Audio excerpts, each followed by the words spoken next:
Capturing those strange numbers. I think yes, in terms of other people, he wasn't pretty good at it. I mean, well, he was part of that, yeah. There was a lot of questions about there was stuff over the wall. And then, like, the problems that were had nothing to do with that. But, hey, that's not doing that. We need other people.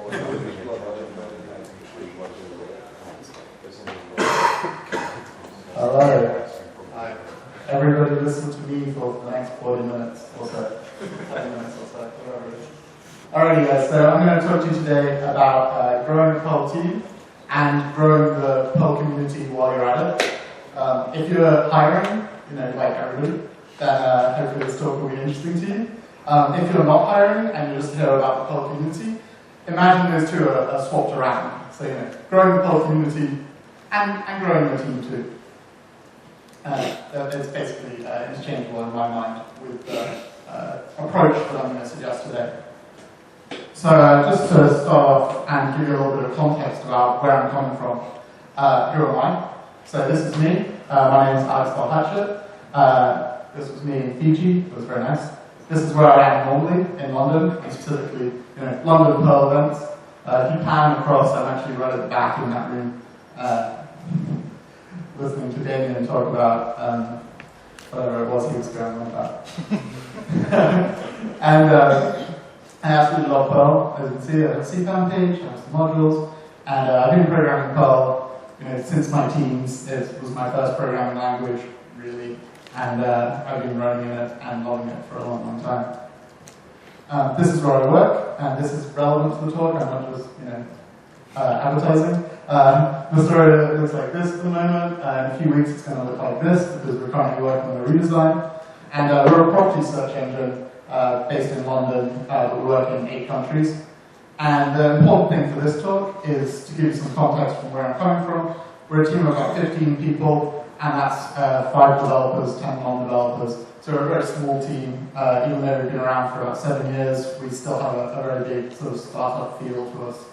And that's kind of the context for the talk. The other side of the context for the talk is that the theme for this year's YAPC is Future Perl. And that got me thinking, what do I think about the future of Perl? What does that theme mean to me? We've heard a lot of different ideas on that subject while we've been here over the last 3 days. It might be a moose. It might even be a mob. Maybe some new numbers. I love this image. I googled 4, 5, 6, 7, and this is what came out. It's fantastic. It's very metaphorical. Even Matt yesterday in his State of the Velociraptor speech kind of had a go at answering the question of what is the future of Perl, what does it mean? And for him it meant all of you, the audience here today, the audience who are sitting in the main room yesterday, the Perl community as it is today. And you're all wrong. Well, you're sort of right, but I've got another way of looking at it as well. And I would say that the future of Perl is like this. So these are the kids who haven't yet started programming. They kind of, like computers, they like maths. And what we want to do is get Perl in front of kids like this. And yes, this is me back in the day when I used to wear things with collars, which I've stopped doing now. So here's my proper intro slide that tells you what I'm going to tell you slide. So what I'm going to tell you is a little, very brief bit about Perl developer hiring problem, why are we finding it so hard to find developers. One solution that we've had a lot of success with at Astoria, which is interns, and I'm generally going to go into what interns mean to me or to us, how you can get them, what to do with one once you have it, and I'm going to gush a bit about some of our success stories to kind of prove to you that it can work, and very successfully. So, the Perl developer hiring problem, what do I mean by that? Well, put very simply, if you Google for hiring Perl developers, you get a bunch of articles about why hiring Perl developers is really hard. You get a nice blog post by Chromatic, you get wearable Perl programs on Perl monks, and in amongst all those results, you get Google AdWords results of people trying to hire Booking.com and companies like that who are really trying to grow their teams. Everybody is constantly hiring. This is me yesterday standing up saying that we're hiring. I was one of 5 people yesterday, and there was 5 people the day before as well. It's become a running joke that this is the problem. So that tells you a little bit about the state of where we are today. And basically, there's more Perl jobs than Perl developers, or sort of accurately, there's more jobs than twice the number of experience. Junior, not experience, junior, I can say, with high skill. So, very good junior programmers are very hard to come by in the Perl community. And frankly, that's what we need. We have senior developers. What we need to do is build a bigger team cost effectively and get stuff done. And one way to look at that is that not enough people are seeing this book. Essentially, they're not going to university and being handed copies of it. Their professors or their peers aren't recommending it to them. And that's a difficult problem to solve. I mean, we've released new editions every year for every couple of years, the last few years, and there's still not enough junior Perl programmers to fill the need. So the solution that Nestori has been using very successfully for the last 7 years is Interns. So what does Interns mean? There's a lot of different interpretations of the word. Some people don't like interns, like apprentices or whatever it is. For us, this is our definition. So they work for at least 3 months. It's a paid position. They're going to be doing real work, and they deserve to be rewarded for it. Also, they're going to be living in London, and so they need to be able to live. So we pay our interns. We mostly target students, or we have had some non-student interns, and that's usually either summer internships for that 3 months minimum that I mentioned, or sort of a year in industry type placement that can last 6 months or 12 months. I think the longest intern that we've had was with us for 19 months. He took a year out after graduating, wanted to do a PhD, and then kind of stayed with us until he eventually got the PhD that he really wanted, and went off to do that. As I said, they're going to be writing code, working on important projects, basically as quickly as possible, acting like real permanent members of your team, and not fetching coffee like some interns do in some other professions that I won't mention. So a little bit about why interns are so fantastic. So interns bring fresh ideas into your company. They come in, they're probably, if they're university students, they're coming in with very new ideas. Universities tend to keep the curriculums quite up to date with the things that are going on in the tech world outside of the Perl echo chamber. And also, just because they're new people, they're going to come in with a completely fresh perspective on what you're doing, how you're doing it, and this is fantastic. It's so helpful to get that fresh pair of eyes on what you're doing. The key thing here is to make sure that when you do get an intern in, you encourage them to ask questions, you encourage them to make suggestions, to basically engage with the adaptation and improvement of your processes and your approaches to problems. They bring a massive amount of enthusiasm with them as well. So I don't know if you've ever felt that desire to code. I'm sure most of you have. You want to program, you just don't have something to do. And every intern we've had has come in with this. They've been like, I'm a bit bored with my university classes. I just wish I had something really exciting, really interesting to hack on, to program. Just, if I had a spec that told me what I need to achieve, I would dig into it and I would absolutely go out and do it. And they really do come in with that attitude and kind of hit the ground running, even if you need to give them a little training in your internal stuff or in Perl or whatever it is. And it's also worth noting that that enthusiasm that they bring with them is completely infectious. So it's not just going to be a a boost of productivity for them. It's also going to boost the productivity of your entire team, of everybody they come in and interact with in your company. It's also kind of differently from the first 2 points. This is something that it helps internally for existing members of your team. What it does is it helps you train people in management, in hiring techniques. It kind of gives you a low-risk, high-reward way of, doing management. Don't completely respect for that, but it's clearly a Magic the Gathering player, and I love it. He really wants to know what the card does. Anyway, so they're going to come in, and so they're going to give your existing people, your existing developers who might be interested in making the move to management, the sort of, I won't say up, but sideways step to a more management style role. And this is a great way. It's how I learned to hire and to manage, coach, training, and generally sort of team lead, which I now do full-time, permanent people and interns. They're a great source of future team members. So this is the problem that you're maybe thinking about if you're going out to hire Perl developers.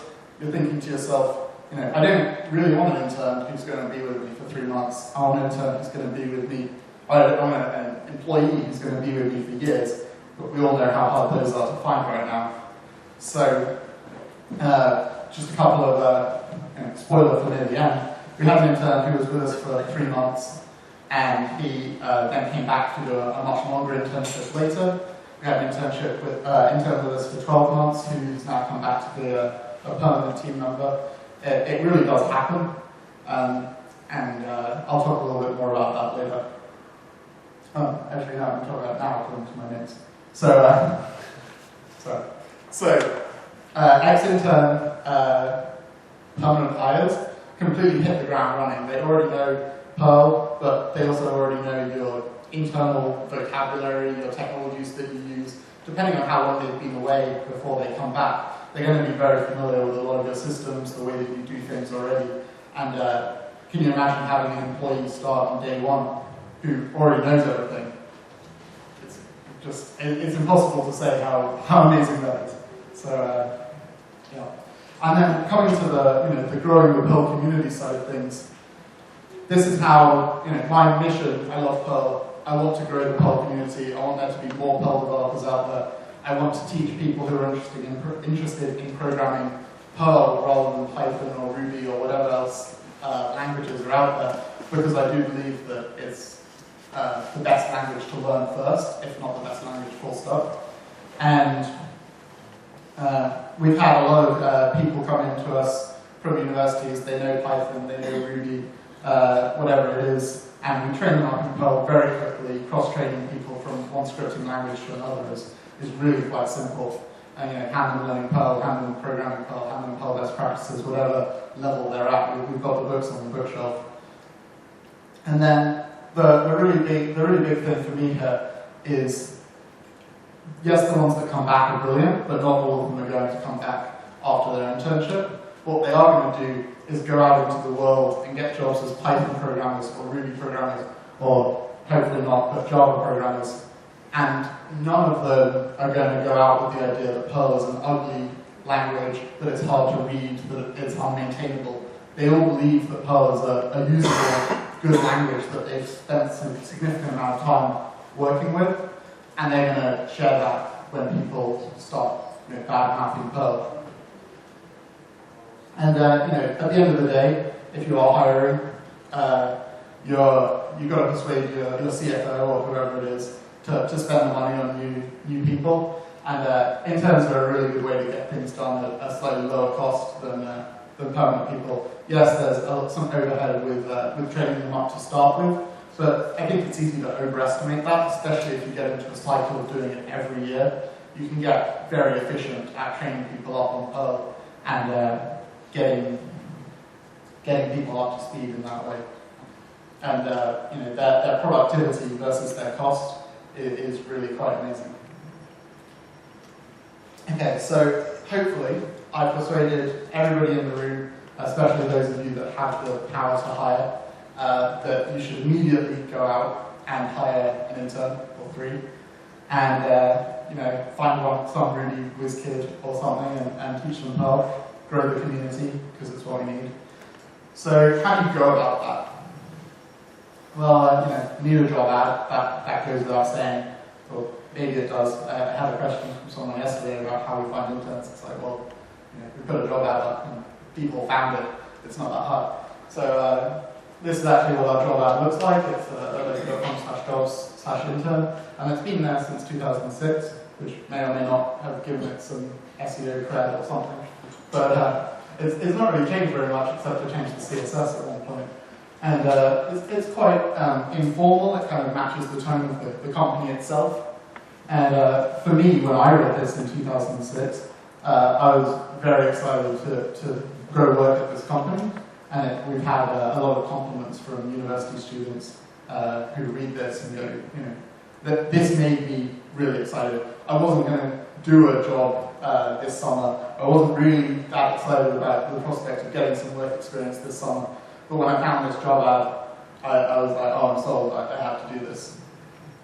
So then it's, where are they finding it? Some of them are Googling for, job intern in London, or hopefully Perl internship in London. But we also do some external advertising, and particularly, as you can tell from the flip-flops, we like to use Facebook advertising. It's really got a really powerful targeting model where you can target people based on their interests and also their age and sort of university or city or country, whatever it is. So what we've had a lot of success with is targeting European countries where there's no problem with visas, and just kind of say, come to London, it's great. Come for 3 months, come for 6 months, come for 12 months, and we target people who have in their interests set on Facebook, Python or Ruby or Ubuntu or Debian or whatever, or even Perl, Linux. Nice big long list so that you capture lots of views, and we get a pretty steady stream of people coming in through that. We've attempted to make other connections and sort of get some kind of a steady stream of interns coming. A lot of people say, like, well, why don't you get universities to start sending you people?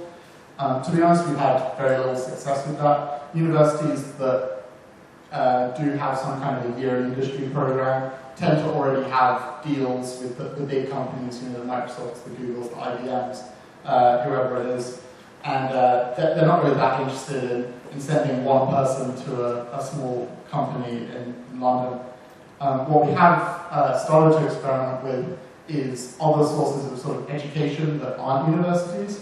So in particular, in London again, there's a couple of companies, General Assembly and Makers Academy, who are both running sort of immersive, I think it's 12-week web developer crash courses, where they learn Ruby on Rails, they learn some JavaScript and jQuery, and some general sort of computer science theory.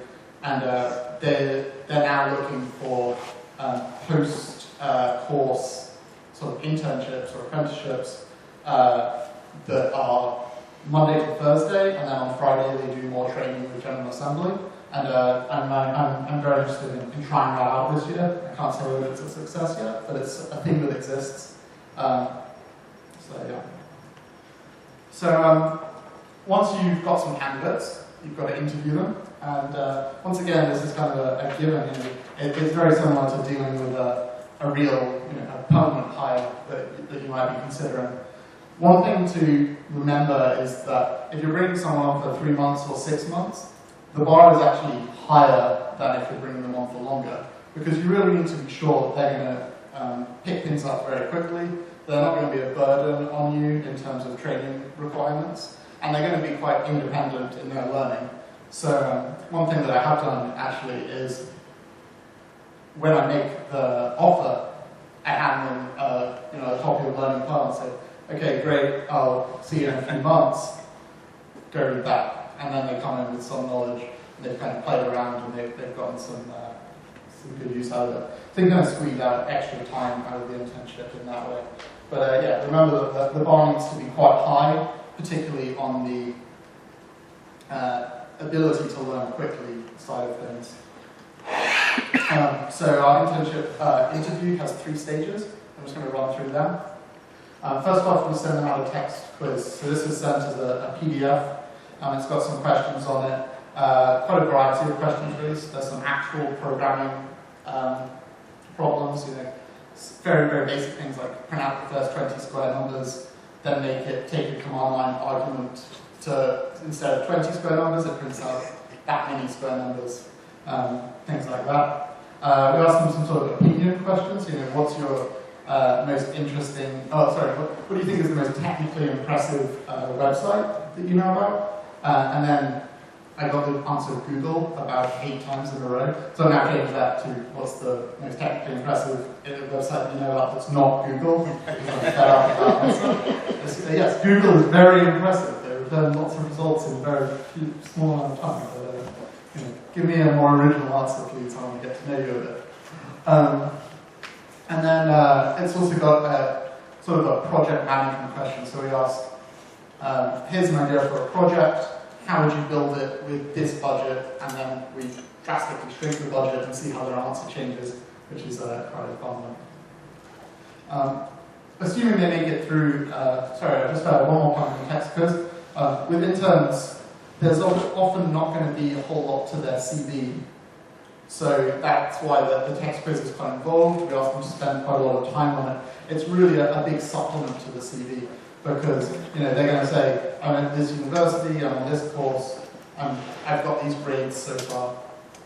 Do you ever find the questions from your tech quiz on Stack Overflow or Perl months? I have to say I haven't worked, but as I said, the programming questions are actually so easy, but I don't think it's going to come out very quickly later in the interview if that's what they've done. And the other questions aren't really the sort of thing that belong on Stack Exchange or whatever, because the answers are so individual, sort of opinions. Another question another question from the tech quiz that I didn't mention was we asked what's your favorite programming language and how does that language differ from Perl? So we're already kind of putting Perl out there and getting them to do a bit of investigation on that, which is again fun to see what they come back with. Maybe can you publish some secret links for us to reuse those questions in other companies? Maybe.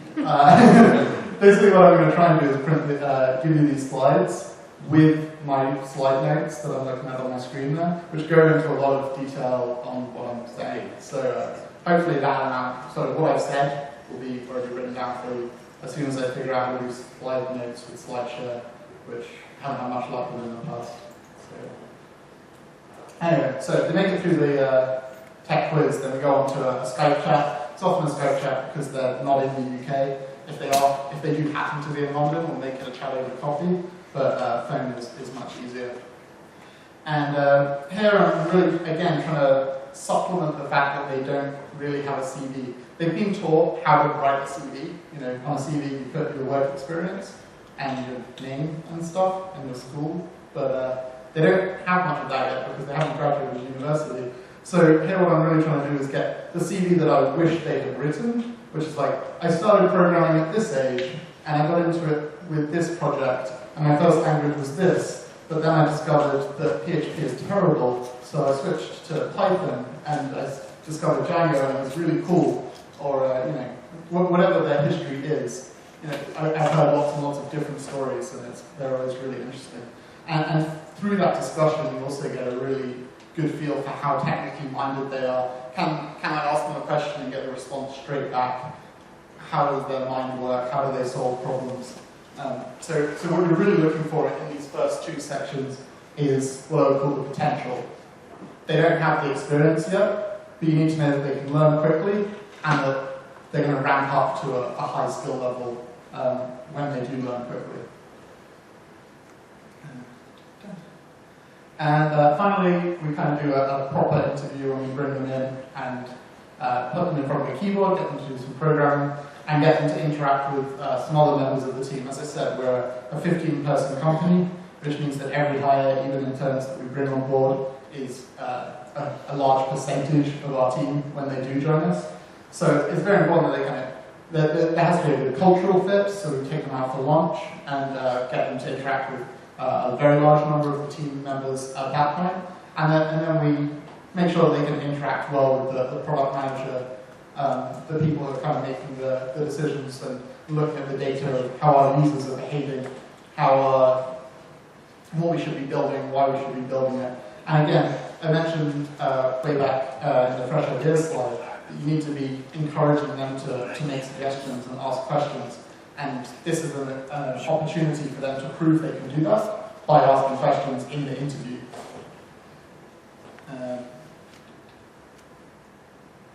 I just wanted to make a note on keyboard test. It's basically an extension of the programming part of the text quiz. So we'll sit them on a Linux terminal, get them to bash out some commands, see what text editor they like to use, judge them if it's not the I or Emacs. And I'm agnostic between those two, it's fun. So, and kind of ask them to do something like the Fibonacci sequence or something along those lines. The Fibonacci sequence, by the way, just a little rant, is a fantastic interview question because there's basically 3 ways you can solve it. And no matter which one they choose, you can ask them about the other 2 and see if they know about all 3. So while it is something you can go on Stack Overflow and get an answer for, it's always it's an easy question to dig deeper and see if they actually understand what's going on. You can, one of my favorite things is that they do it recursively and you say, okay, run it for 100, why is it so slow? So an easy question to go a little deeper on. So finally you're going to make them an offer.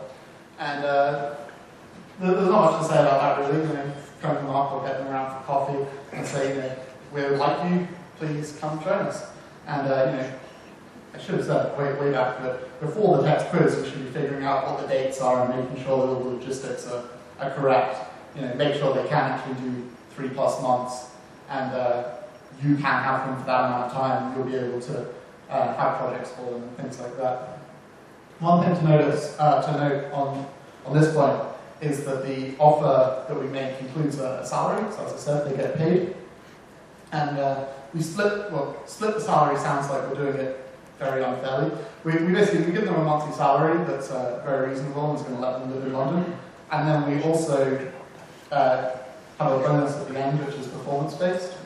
And that bonus serves a few purposes. It basically, on our side, it gives us the freedom to, if we made a horrible mistake, save a little bit of money, drop them early, whatever it is.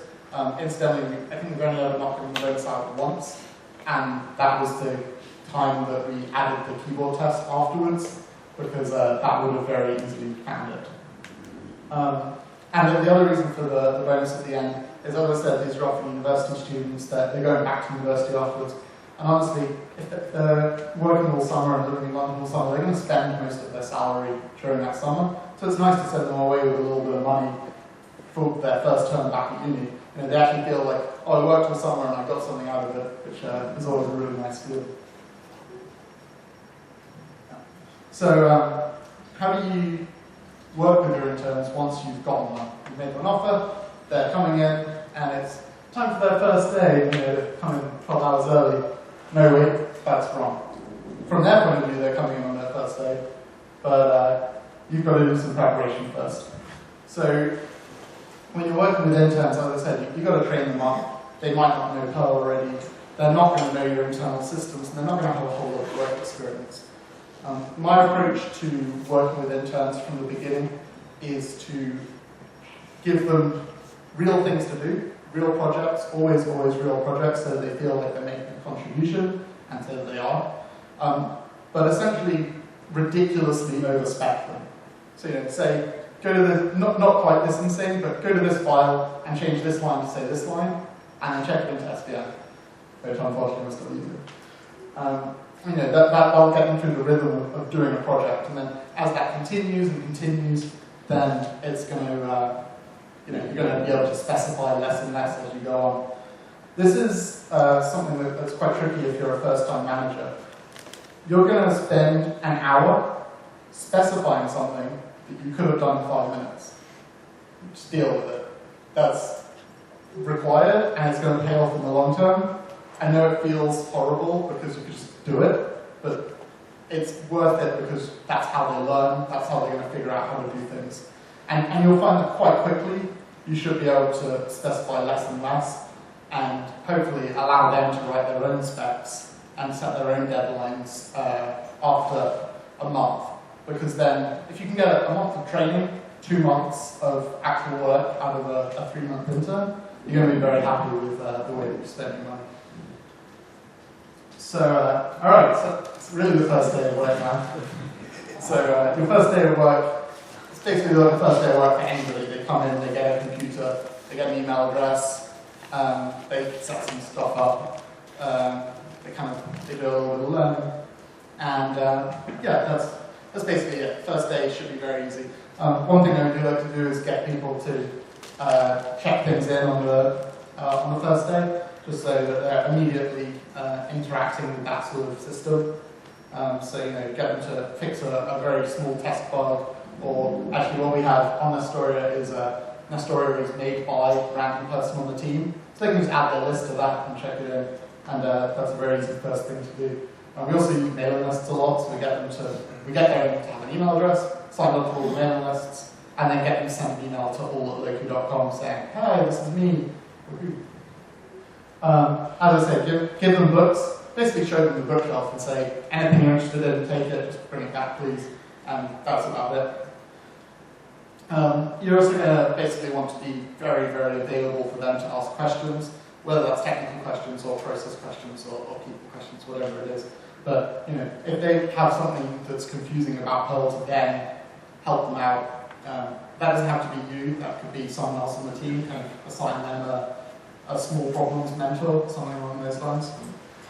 As I said, dramatically over-specify and specify less as you go on. And then in sort of the first months, you want to specify less and less, give them a little bit more freedom to do things. This is an intern we have at the moment. He's not on the dev team, but he's an intern with us on the product team. And he's giving a tech talk, which is a regularly scheduled thing that we do where somebody talks about something interesting to the rest of the team. And it's always good to get them to attend the tech talks at first and then start giving one. It's a great opportunity to practice public speaking in a small and safe venue, which is why I'm so good at this. That's a joke. And also in your first months you can do code reviews and things like that. It's relevant.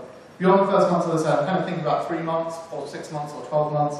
Towards the end of the internship, you want to give them a bit of a chunkier project that they're going to leave behind as a legacy. This is a great way to hook them and get them back in for another internship or even a permanent position later on. It's something to bring up when you see them later on. Are you still using this? Oh yeah, I am. It's great. It's still being used in production. It's still running fine. Oh no, actually we made this change to it, and it's made it 10 times faster. And I'm like, oh, I wish I'd thought of that. It's always good to keep in touch with them, which is kind of the next slide actually. After the internship's over, keep in touch with them. Again, if you want to hire them back for another internship or even a permanent position, you obviously need to keep in touch with them. But at the same time, it's just good to be aware of what they're up to. And you're going to want to be friendly, and if this isn't what's happening after the internship is over, they're going to feel that when they're there. So you want to have that in place. We use a Facebook group, and every time we have a team event, we invite sort of local alumni as well as current employees. So this is a bunch of us hanging out on a roof terrace in London. So a little bit of gushing about the success stories, as I said. This is David. There he is. Hi, David.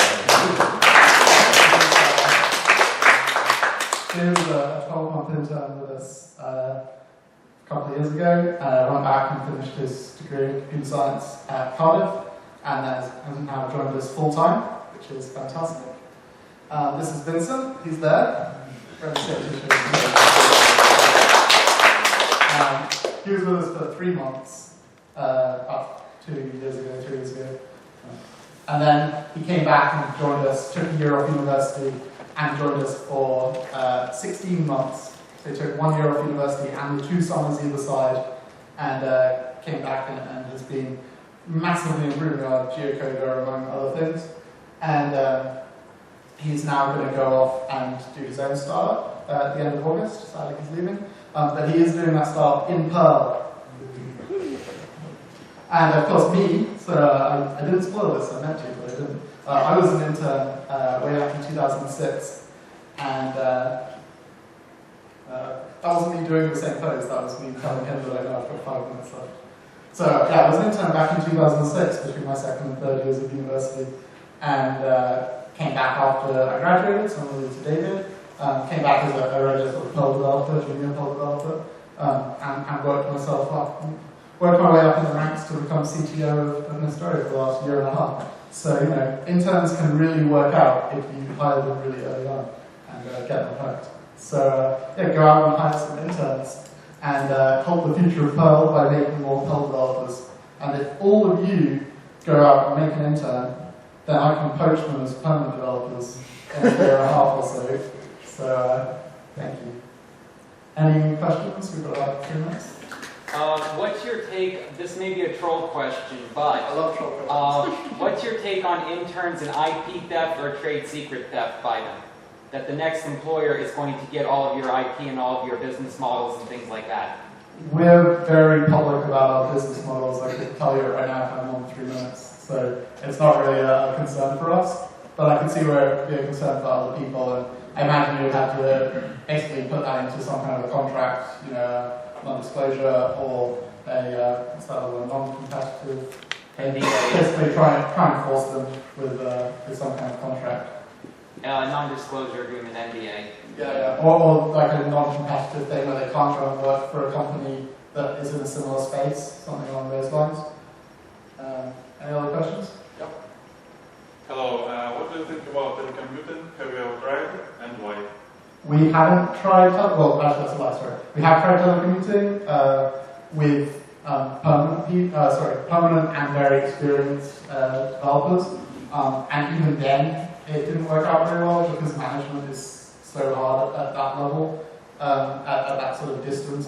In my mind, and this isn't something I have a whole lot of experience with, I think a company should go 100% telecommute or 0%. I think it's very, very difficult to go kind of the middle ground.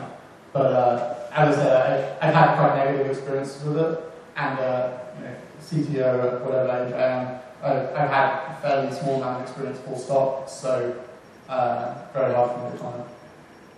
Do you have questions? Where did you get your presentation? Where did I get my presentation? It's done with Google Docs or Google Drive, as it is now known, and it's actually really good, and it's offline and speaker notes and everything. How actually do you assess the ability to learn quickly throughout your interns?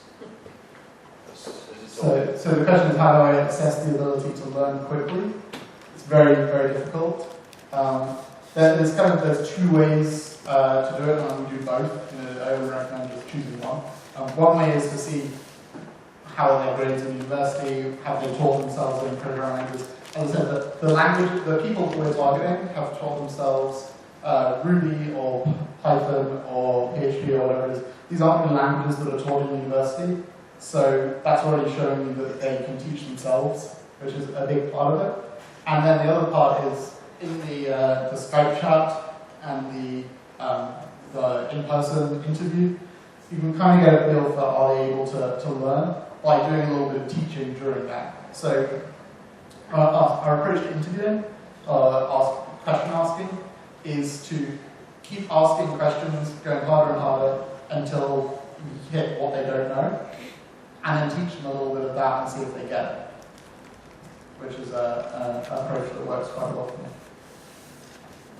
Yeah, I'm in a bit strange situation. Probably you've seen me twice here on the conference. I'm a newbie, which put me in a quite awkward situation here. I'm at a steep learning curve, and you're trying to hire people. I'm in the fortunate position that I am for hire. Excellent. Anybody that's thinking, okay, I live in the Netherlands, anything like London or Germany, Belgium, France, the Netherlands, of course, anything that's fine for me at this moment. I don't think that was the question. No, seriously, if you're interested in coming to London, check out loki.com/jobs. We're hiring 2 permanent people, and we have our internship positions open as well. All right, great. I think I made the time. All right, thank you.